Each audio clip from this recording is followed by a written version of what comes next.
Membina Kesejahteraan Negara, Bab 7 Sejarah Tingkatan 5 KSSM. Anda akan mempelajari 7.1 Perpaduan dan Integrasi Nasional, 7.2 Dasar Pendidikan Kebangsaan, 7.3 Bahasa Melayu sebagai bahasa ilmu dan bahasa perpaduan, 7.4 Dasar Kebudayaan Kebangsaan, 7.5 Sukan sebagai alat perpaduan, 7.6 Rukun negara sebagai tonggak kesejahteraan negara.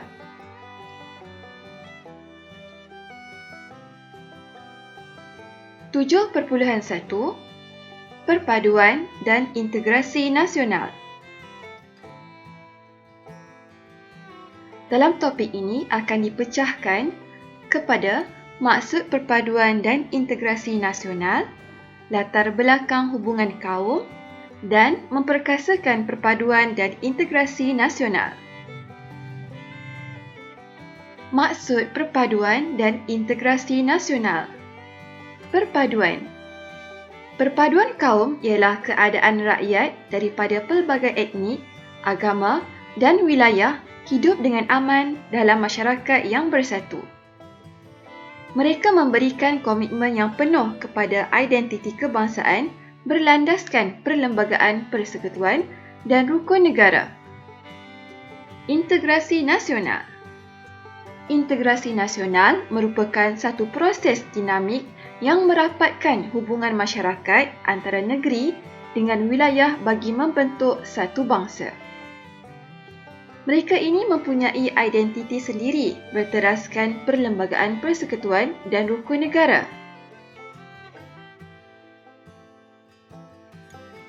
Latar belakang hubungan kaum dalam pentadbiran, kegiatan ekonomi dan pertempatan, sistem pendidikan, fahaman politik. Pentadbiran. Pentadbiran British bermula pada tahun 1874 menerusi pengenalan sistem residen. Dasar British yang mengutamakan sektor ekonomi menyebabkan pekerja dibawa masuk dari luar untuk bekerja dalam sektor perlombongan, perladangan dan perniagaan. Kaum Bumiputera pula bertumpu di kawasan luar bandar dan menjalankan kegiatan ekonomi tradisional. Keadaan ini menyebabkan mereka terpisah dan berlaku kerenggangan hubungan kaum. Kesannya, masalah hubungan kaum berterusan sehingga selepas kemerdekaan dan menyebabkan peristiwa 13 Mei 1969. Kegiatan ekonomi dan pertempatan. British memberikan tumpuan kepada perkembangan ekonomi yang berasaskan perlombongan biji timah dan perladangan getah. Kegiatan ekonomi yang berbeza antara kaum menyebabkan pemisahan dari segi pertempatan.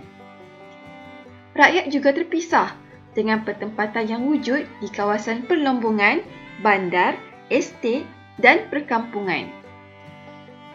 Keadaan ini menyebabkan setiap kaum kurang berinteraksi antara satu sama lain dan mewujudkan jurang ekonomi yang tidak seimbang. Sistem pendidikan.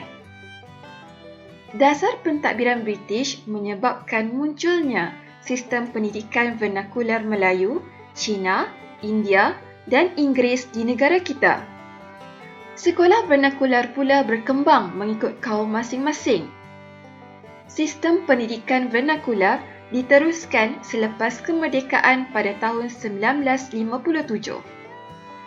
Pendidikan vernakular mewujudkan perbezaan pemikiran dalam kalangan rakyat berbilang kaum. Fahaman politik. Fahaman politik berasaskan kaum bermula dengan penubuhan parti politik sebelum kemerdekaan hingga kini.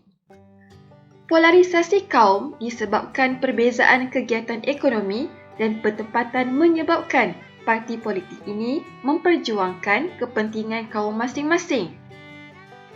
Isu yang diperjuangkan berkaitan dengan bahasa, budaya, pendidikan dan ekonomi. Keadaan ini mempengaruhi hubungan antara kaum di negara ini. Memperkasakan perpaduan dan integrasi nasional dalam politik, iaitu Jabatan Perpaduan Negara, Penubuhan Majlis Muhibah Negara, Majlis Perundingan Negara, gabungan parti politik dan menyelaraskan perkhidmatan awam. Memperkasakan perpaduan dan integrasi nasional, menubuhkan Jabatan Perpaduan Negara yang terletak di bawah bidang kuasa Mageran. Jabatan ini berperanan mendraft satu ideologi untuk negara yang dikenali sebagai rukun negara. Mewartakan pembentukan Majlis Muhibah Negara pada 18 Julai 1969.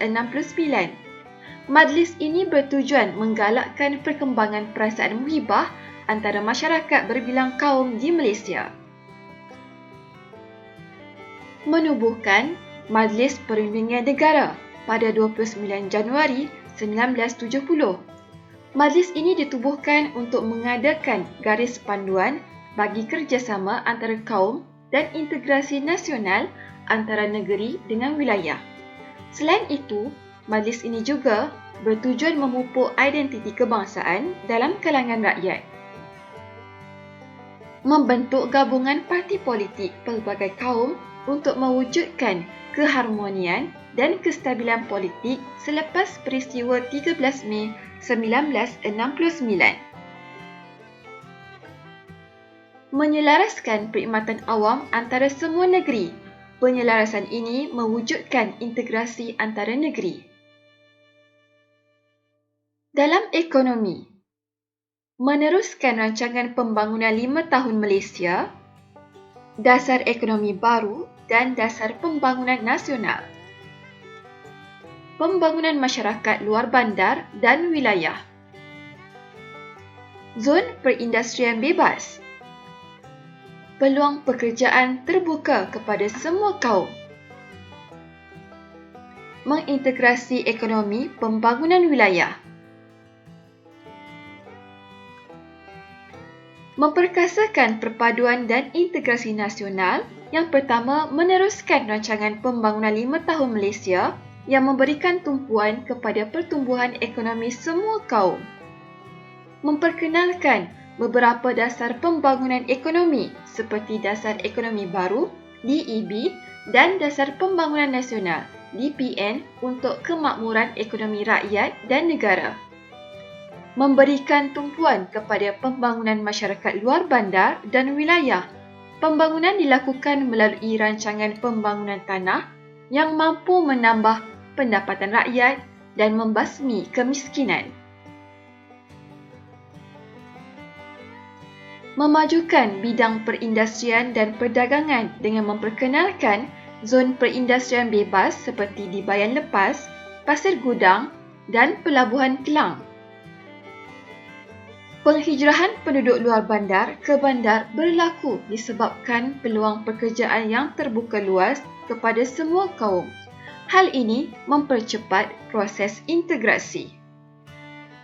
Mengintegrasi ekonomi melalui pembangunan ekonomi wilayah termasuk di Sarawak dan Sabah. Pembangunan ekonomi wilayah membuka peluang kepada semua kaum bersaing dalam ekonomi secara adil. Memperkasakan perpaduan dan integrasi nasional dalam sosial. Tambah baik dasar pendidikan kebangsaan melalui Akta Pendidikan 1996. Pelaksanaan dasar pendidikan. Memperkasakan bahasa Melayu sebagai bahasa kebangsaan.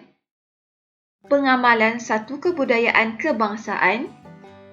Menggalakkan pelibatan dalam sukan. Dan memperkenalkan rukun negara. Memperkasakan perpaduan dan integrasi nasional.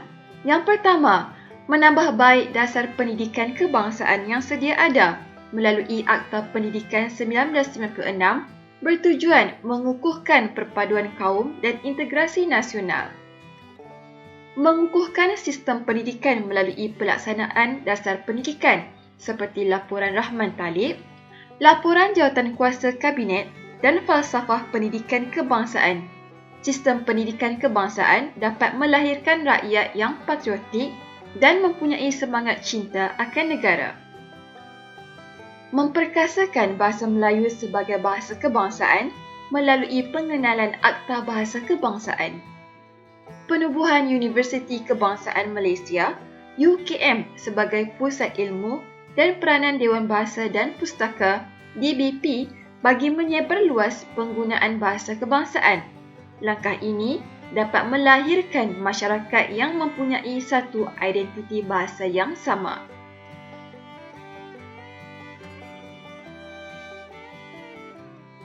Seterusnya, menggalakkan pengamalan satu kebudayaan kebangsaan yang dapat membentuk identiti bangsa Malaysia yang bersatu padu.